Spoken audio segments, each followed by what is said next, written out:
Then we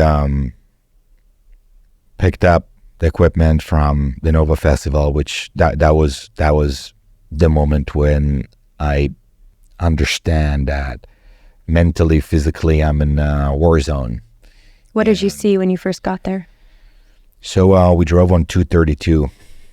We called that the Death Road. That's the main road where all the Nova people wanted to run away from. That was the only road that you can drive, and that road was blocked by the Hamas, and they fired RPGs on every single car there.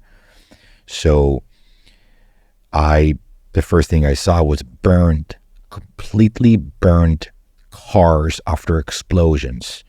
Hundreds, not like 4 or 5, like every car.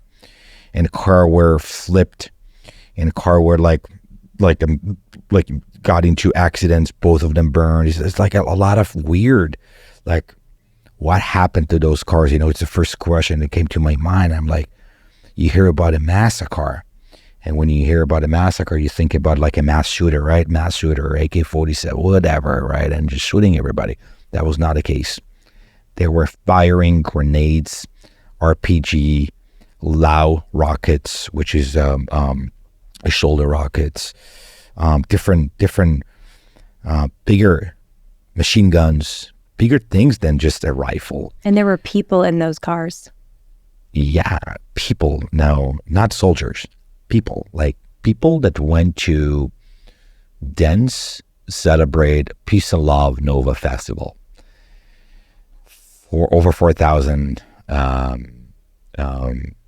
people, young, 20 years old, 30 years old. When I got there, the tanks, because we already were in the war, so the tanks created a dust, and the dust is like covering your vision. So there is no sky. You don't see the sky. You see only orange, foggy, dusty background, and you see the birds are looking for, like the crows are flying and looking for the dead bodies, and they're saying, you see where the birds are going, probably there's a dead body over here. And we got into the festival site, and you see Hamas dead bodies, like in a bunch of places with full uniform. The military didn't even remove the explosive grenades and RPG rockets from them. So you see the complete package in front of you, and they were full weapons on them. It's like they're about to conquer, they're about to fight with the Secret Service or whatever, and they were actually fighting. They were actually killed kids who went to dance. So it doesn't match, like it doesn't, like, like all vest and bunch of grenades and everything, and they were laying down all over. So when we picked up the stretchers, we were walking in between grenades and RPG rockets. Super dangerous, by the way. The military cleared it out same day, but it's a war zone. That's what's up. And the smell was, all of your senses. It's like what you hear and see and smell. It's like all got into a package of a weird Mad Max war zone. And I was sure 100% that we're starting at the end of the world. That moment, I was, okay, I get it. It's over. That's what was in my mind. What's over? The world. It's over. It's done. That's the visual I had. Everything is, it's done. Because if this could happen to these kids. Because the way it looks like if you type, and I didn't do it, right? If you're going to type the end of the world visual on Google, I'm assuming you're going to see some stuff very similar to the couple apocalyptic visual photo I had in front of my face. and alongside with this, you get, you're on your phone all the time, so you get a lot of text messages, you Telegram, and this and this, and you realize how crazy it is, and you're there. So that was very weird, surreal experience. And then we got to Kibbutz Be'eri, and How many young people died at the Nova Festival killed by Hamas terrorists? a few hundreds. I don't know. I'll be honest with you. I have a hard time watching the news. I have a hard time reading articles. I have a hard time listening to testimonies. I'm in my own bubble in this war. I'm sure you probably know a lot more than me. But few hundred, 300, 400. I might be wrong. Yeah. So after the Nova Festival, you're picking up stretchers. Most of the dead Israelis and the young people have been cleared out. There's still dead terrorists everywhere. Where do you go next?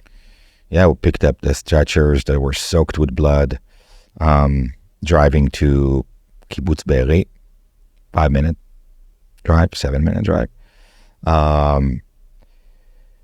As soon as we got there, it was a lot of Zaka members, like maybe 40, 50 of them, and we got divided to teams, and every team is assigned to different area and different house, and the military showing you what house you get and what house you are clearing out dead bodies from.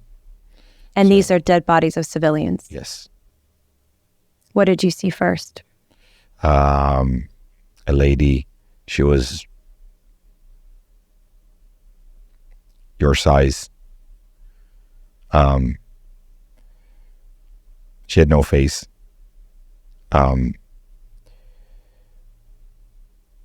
Maybe she got shot into her face maybe 20 times.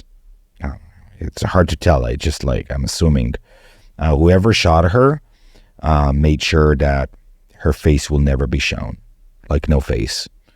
That was actually a house I was not assigned to, but I went with them.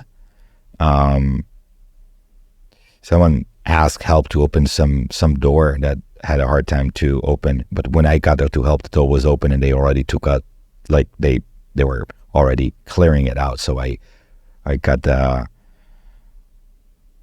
chance to see it, and then I went to another house that I was actually clearing out. The lady, she was over 90. Again, I'm assuming over 80, over 90. And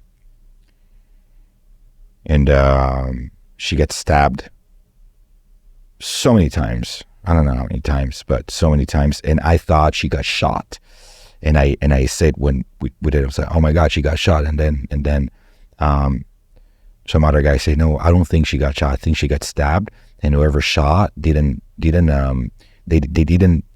shot, but you see the bullets on the wall. So we were like trying to understand what happened. There's full of blood all over. Where was she? She was on bed. She was on her bed. Actually, it was the only dead body that we cleared out from the bed. And then, so a couple, we took a couple that were in the entrance of the house. I don't know how to describe it, but the skin was not a skin. Part of the body, both of them were burnt.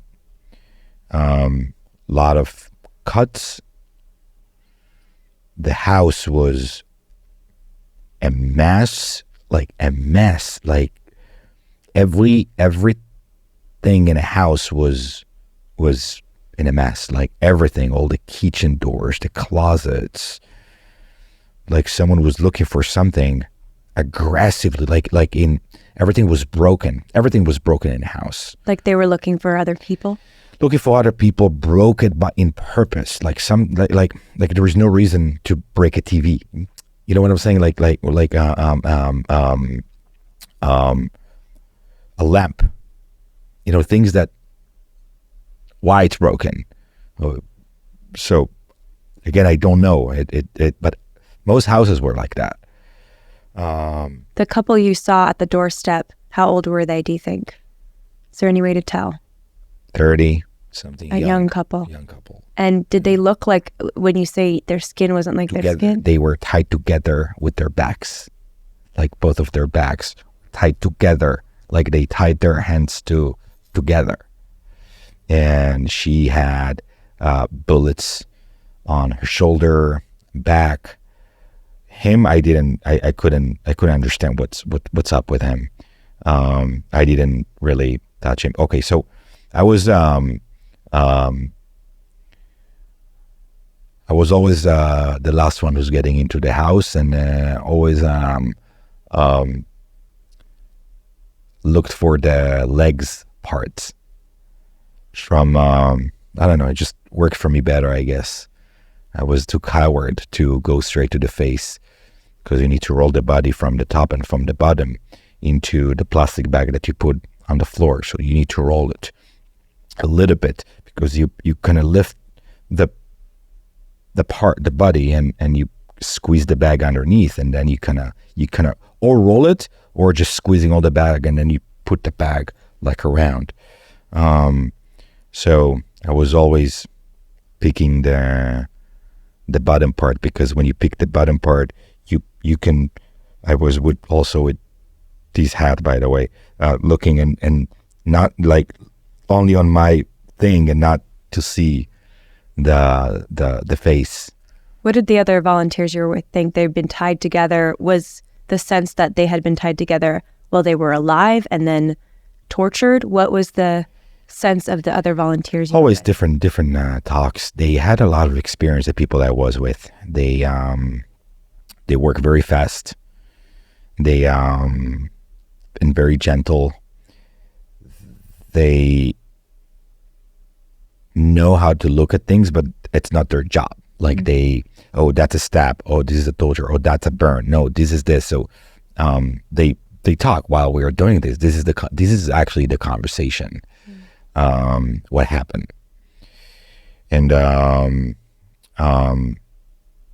yeah, some of them were young guys, 30 something, and some of them were older, like 50, 60 something. And they were shocked, even the 60 plus years old, that they do that 40 years, 30, 40, they clear out dead bodies. This is their thing, you know. Every terrorist attack, they're showing up to clear out those dead bodies. And they say that this is out of this world. It's not something they've ever seen. So this volunteer, some of them had been working 30, 40 years, and they'd never seen anything so and horrific. Collapse and passing out and throwing up and responding to it in a very shocking way. They had seen everything, but not this. Not this. I don't know if there is a lot of people in this globe that have seen stuff like that.